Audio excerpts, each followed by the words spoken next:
الف لام میم، یہ کتاب یعنی قرآن مجید، اس میں کچھ شک نہیں کہ اللہ کا کلام ہے، پرہیزگاروں کے لیے رہنما ہے جو غیب پر ایمان لاتے اور آداب کے ساتھ نماز پڑھتے اور جو کچھ ہم نے ان کو عطا فرمایا ہے اس میں سے خرچ کرتے ہیں،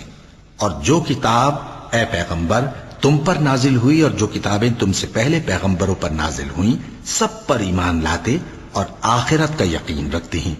یہی لوگ اپنے پروردگار کی طرف سے آئی ہوئی ہدایت پر ہیں اور یہی لوگ کامیاب ہیں۔ جو لوگ کافر ہیں انہیں تم نصیحت کرو یا نہ کرو ان کے لیے برابر ہے، وہ ایمان نہیں لانے کے۔ اللہ نے ان کے دلوں اور کانوں پر مہر لگا رکھی ہے اور ان کی آنکھوں پر پردہ پڑا ہوا ہے اور ان کے لیے بڑا عذاب تیار ہے۔